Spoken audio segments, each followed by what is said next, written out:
네, 강프로입니다. 자, HLB 보겠습니다. 자, 일단 오늘 하한가고요. 일단 죄송하다는 이야기를 먼저 드리겠습니다. 저는 일단 통과를 확신하고 있었거든요. 그래서 계속해서 통과될 수 있다고 이야기를 드려왔는데 그 이면에는 회사 측에서의 대응이나 그런 부분이 있었습니다. 그리고 무엇보다 계속해서 강조를 드렸었던 내용은 주식시장에서 무언가 좋아질 만한 내용으로 인해서 주가가 올라간다고 누차 이야기를 드려왔었고요. 그런 내용을 토대로 우리가 주가를 본다면 그동안 들어왔었던 물량이나 아니면 그동안 그 강세를 보였었던 이런 가격대나 이런 부분을 봤을 때 높은 가격이죠. 높은 가격인데 아직까지 실적이 안 나왔었던 부분, 그리고 무엇보다 그리고 그 진양곤 회장의 자신감이나 그런 부분들, 그런 그 표현했었던 그런 내용들이 전 굉장히 긍정적으로 봤었던 건 사실입니다. 물론 뭐 저 같은 경우에도 그렇게 계속해서 매매를 해왔었던 건 사실이에요. 내용을 한번 보여드리면 HLB 같은 경우에 제가 1월 달부터 적극적으로 매매를 해왔었습니다. 그리고 뭐 1월 달에 뭐 이런 식으로 31%씩, 그리고 여기 2월 말 그리고 3월 달 하면서 한 18% 정도의 추가적으로 수익을 낸 부분이 있고요. 그리고 여기 한 3월 달부터 3월 말까지 해서 한 13% 정도의 수익 내고, 그리고 그 다음에 그쵸, 한 4에서 5% 정도, 그쵸, 4.5% 정도 수익을 내고 여기 5월 초에 매도하고 나왔습니다. 그리고 나서 저는 확인을 해야 된다고 이야기를 계속 드려왔었잖아요. 제가 그 말씀 드릴게요. 저는 일단 통과에 대해서는 뭐 확신을 하고 있었습니다. 근데 매매 관점으로 봤을 때는 우리가 확인해야 되는 내용이 필요하다고 이야기를 누차 드려왔었고 지금도 마찬가지라는 겁니다. 근데 제가 이야기를 드리고자 하는 건 여기 이 내용입니다. 자, 진양곤 회장 간암신약 미국 FDA 승인 불발 보완 요구했다. 자, 그리고 무엇보다 리보세라닙에 대한 문제가 아니다. 그리고 항서제약 쪽에서 나온 그쵸, 캄렐리주마 이쪽에서의 문제가 발생했고, 근데 오히려 항서제약은 주가가 큰 영향이 없습니다. 이게 그럴 수밖에 없는 게 HLB 같은 경우에는 리보세라닙이 그냥 영혼의 한방이고요. 항서제약에서의 이 캄렐리주마은 뭐 흔히 하는 그 파이프라인 중에 하나죠. 뭐 그런 영향으로 보시면 될 것 같습니다. 일단 뭐 항서제약 주가도 한번 보고 이야기를 드리겠습니다. 장 초반하고는 다르게 소폭 내리는 그런 상황인데 어쨌든 뭐 보합권에서 등락을 주고 있고, 항서제약이 지금 가지고 있는 일단 그 진양곤 회장의 말은 그래요. 캄렐리주맙에 대한 문제다. 리보세라닙에 대해서 문제가 없고 항서제약 측에서 보완 요청을 받아들여서 일단 한 6개월 정도 기간이 있다. 뭐 그렇게 이야기를 했는데 진짜 저는 그렇게 생각합니다. 일단 회사에서 참 과연 몰랐을까 하는 좀 그런 생각이 있고요. 그리고 그동안 여러 가지 이야기들이 있었단 말이죠. 여기 보면 간암신약 FDA 본심사 관련 유튜브 방송 관련 공지 이것도 보고 왔는데 요거를 다른 그 영상이나 방송에서 틀면 안 된다고 하더라고요. 그래갖고 제가 요 내용, 그쵸, 요 내용 일단 공지를 해드리고 내용 그렇습니다. 간암신약의 FDA 신약허가 본심사 결과와 관련하여 8시 50분 장 시작 전이에요. 유튜브 채널을 통해서 주요 내용을 알리고자 하오니 주주님들께서는 이를 참고해 주시길 바랍니다. 이게 안 되는 상황에서는 욕을 먹을 수밖에 없는 게, 저는 이 진양곤 회장이 가장 빠른 선택을 한 거라고 생각합니다. 일단 알려야 됐고, 그 알려야 되는 내용에서 그쵸, 어떤 뭐 미디어나 뭐 매체를 통해서 알리게 되면 작성하는데 시간이 걸리고 노출되는데 시간이 걸리니까 유튜브에다가 바로 공개를 한 거죠. 그런데 진양곤 회장이 그 기간 동안에 내용이 이렇게 계속해서 진행이 돼 왔었거든요. 뭐 파이널 리뷰, 그리고 뭐 중간중간에 뭐 한 3월 달 정도에 있었던 뭐 이런 급락 구간, 이 구간에서 그쵸, 계속해서 뭐 민원을 넣고 뭐 전자투표를 해달라 여러 가지 내용들이 있었는데, 어쨌든 지금은 결과가 나옴으로 해서 일단락이 된 그런 상황이고요. 기대감이 있었던 만큼, 그리고 지금은 실망감도 큰 그런 상황입니다. 지금 내용을 보면 일단 하한가의 잔량이 2,300만 주 정도가 있습니다. 그러면 여기서 어쨌든 간에 기술적인 내용으로 봐야 될 수밖에 없는 그런 상황이 됐고요. 제가 이야기를 드리고자 하는 내용은 한 가지 내용밖에 없습니다. 주식시장은 미래 가치를 가격이 먼저 반영하고요. 가격이 먼저 반영한 그 이후에는 그쵸, 무조건 실적에 대한 확인이 필요합니다. 그래서 저는 FDA에 대한 승인, 그쵸, 이 관련된 내용보다 더 중요한 게 진양곤 회장이 이야기를 했었던 흑자 전환에 대한 큰 그림, 이걸 9월 3일이나 9월 6일로 맞춰서 진행하고 있다고 이야기를 했는데, 이 부분에 대한 내용이 이제는 불확실해진 게 맞습니다. 그런데 주가가 한번 이렇게 흔들고 나서 변동성이 아직 남아있는 상태이기 때문에 내가 나올 수 있는 전략을 세워야 되는 게 옳다. 일단 제가 뭐 회사 관계 관계자도 아니고 그쵸? 뭐 내부에 뭐 전화한다 그래서 뭐 여러 가지 내용들을 제가 들을 수 있는 것도 아닙니다. 뭐 제가 뭐 전화를 해가지고 뭐 문의도 해보고 했는데 어쨌든 그런 것보다 더 중요한 건 지금 상황에서 그쵸? 여기 보시면 제가 실제 매매를 해 왔었던 내용들을 제가 다 오픈을 했으니까 이런 식으로 기술적으로 내가 어떻게 해야 되는지 그리고 판단을 어떻게 해서 내가 빠져나와야 되는지 그 부분이 가장 중요하다고 생각을 하고요. 그 부분에 대한 내용은 HLB에 대한 뭐 여러 가지 문제나 그런 부분보다 그쵸? 무조건 가격이 먼저 반영하는 주식시장의 특성을 이용을 해야 된다. 자, 그런 내용에 대해서 이해를 하지 못했다면 제가 여기 그쵸? HLB 그쵸? HLB를 1월 달부터 매매를 해왔었던 것처럼 이쪽에서 30%, 18%, 뭐 13% 이런 식으로 수익을 못 냈을 겁니다. 자, 그래서 매매 자체는요. 뭐 HLB뿐만 아니라 여기 보시면 알테오젠이나 그런 종목군들도 그쵸? 올라가는 구간에서 제가 계속 매매를 했으니까 HLB도 마찬가지입니다. 반등을 확인하는 그 구간 그리고 이번에 하한가로 떨어졌기 때문에 하한가가 풀리는 그 지점에서의 내가 어떻게 해야 하는지 그쵸? 그 내용이 정말 중요하고요. 이 내용 그쵸? 무조건 가장 중요한 매매 관련된 그 내용에 대한 부분을 여기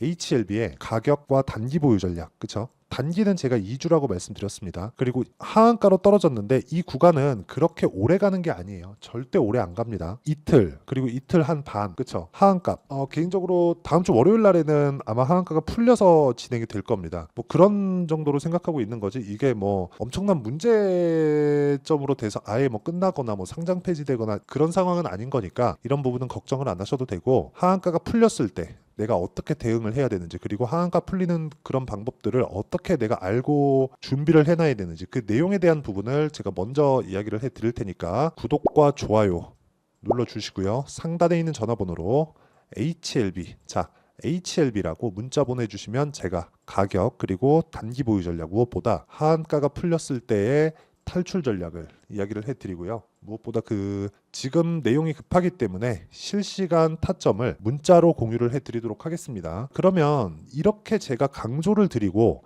그리고 HLB를 어떻게 매매를 했는지까지 제가 이야기를 드렸었는데 이런 식으로 구간별로 내가 가격대를 보거나 뭐 상황을 체크하거나 그쵸? 어떤 식으로 해서 이렇게 매매가 되는 건지 그 내용부터 일단 보여드리면 제가 이런 내용들을 소통방에서 다 공유를 합니다. 자, 어저께 같은 경우에도 그래요. 여기 보시면요. 성우전자나 뭐 그런 종목들인데 전부 다 어떤 구간에서 제가 매매를 합니까? 신고가 구간. 그쵸?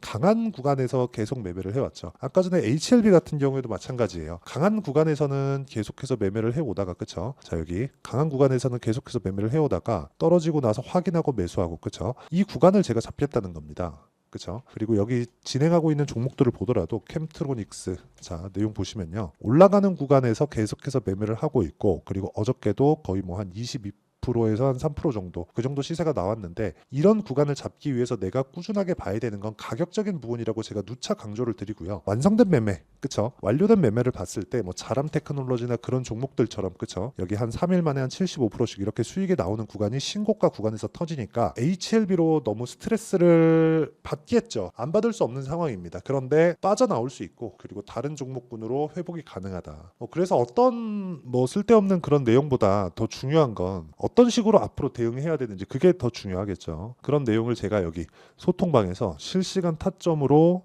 공유를 해드리도록 할 테니까 상단에 있는 전화번호로 구독 또는 10억이라고 문자 보내주시면 제가 10억 만들기 프로젝트를 진행하고 있는 소통방 입장 링크를 순차적으로 공유를 해드리도록 하겠습니다. 자 어쨌든 오늘 그 HLB 관련된 좀 기대했었던 내용들이 조금 너무 아니죠. 사실 말도 안 되는 상황이 나온 건데 지금 하한가를 갔지만 나올 수 있는 방법은 있다. 그리고 하한가는 월요일날 풀린다. 그리고 풀렸을 때 내가 어떻게 해야 되는지 그 내용이 가장 중요하니까 그쵸? 소통방에 들어오셔도 되고요. 그리고 여기 어떤 식으로 매매가 진행이 돼야 되는지 그쵸? 어떤 식으로 매매가 진행되는 그 원리에 대한 부분 그쵸? 그 두 가지 중에 하나를 꼭 받아가서 빠져나올 수 있는 그런 상황을 만드셨으면 좋겠습니다. 어쨌든 오늘 안 좋은 상황이 나왔는데 너무 어렵게 생각하지 마시고 다음 구간의 매매를 어떻게 해야 될지 그런 부분 반드시 생각하셨으면 좋겠고요. 무엇보다 앞으로 어떤 식으로 매매를 이끌어 가야 되는지 그 내용에 대한 부분도 제가 다 이야기를 드리도록 할 테니까 영상 끝까지 시청하시고요. 모든 분들이 성공 투자하셨으면 참 좋겠습니다. 자, 24년도가 돼도 여전히 시장은 녹록지 못합니다. 이런 상황이 벌어지는 건 어쩔 수 없습니다. 이런 상황에서도 수익이 나는 종목들의 구조는 변하지 않습니다. 즉 대시세 종목에 대한 구조는 변하지 않는다는 거고, 실제 제가 소통방에서 지속적으로 이야기를 드리고 있는 내용도 대시세 종목이나 시장 주도주를 공략하는 건 철저하게 가격 분석을 하라고 이야기를 드리고, 가격 분석 이후에는 이슈에 대한 파악, 그리고 이슈를 파악하고 나서는 다시 내가 얼마에 매수할지 그 타점에 대한 부분을 지속적으로 언급을 하고 있습니다. 자, 근데 생각해 보세요. 1월 달에 시장이 굉장히 어려웠습니다. 어려운 상황에서의 어떤 종목들이 강했냐 보면 반도체와 그리고 바이오입니다. 자, 실제 여기 보면요.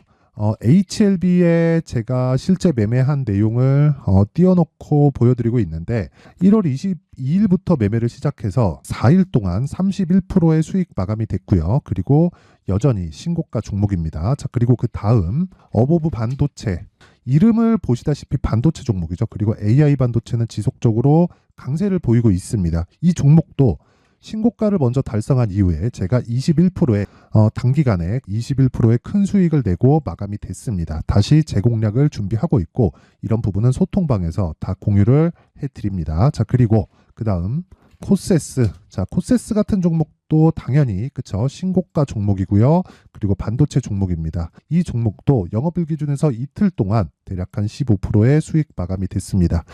내용을 한번 보시면 어떻습니까? HLB를 포함해서 뭐 30%, 20%, 뭐 15% 이런 식의 수익이 지속적으로 발생하고 있는데, 이 세 종목 모두 다 신고가 종목이고 1월 달에 시장이 약세를 보이고 있는 구간에서도 강했었던 그런 종목입니다. 특징점이 하나 있는데, 그 이슈에 앞서서 가격이 먼저 반영했다는 거죠. 자, 근데 그게 기업 밸류업 프로그램이라고 하죠.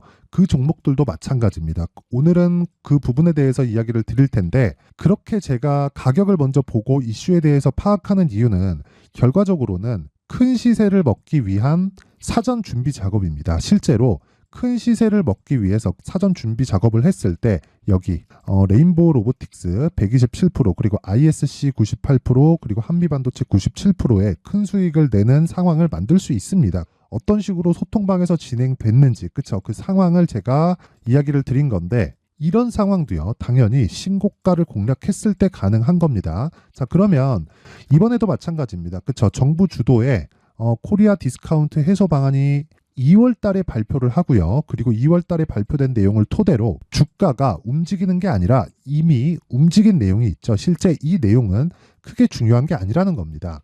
실제 움직인 내용을 보면, 자, 기아차입니다. 실제로 12월 달에 신고가를 만들어 놓고 정부에서 입김을 불어 넣으니까 순식간에 기아차를 포함해서 현대차 같은 거대 기업들의 주가가 2주도 채 되지 않아서 40% 정도의 큰 시세를 냅니다. 자, 그러면 우리는 어떤 종목을 봐야 될까요? 이슈를 파악해야 되는 것도 맞지만 철저하게 가격에 맞춰서 매매를 해야 되는 게 당연히 중요합니다. 정부가 주도하는 정책 방향이 있겠죠. 그 방향에 맞춰서 우리가 종목을 찾을 필요가 있다.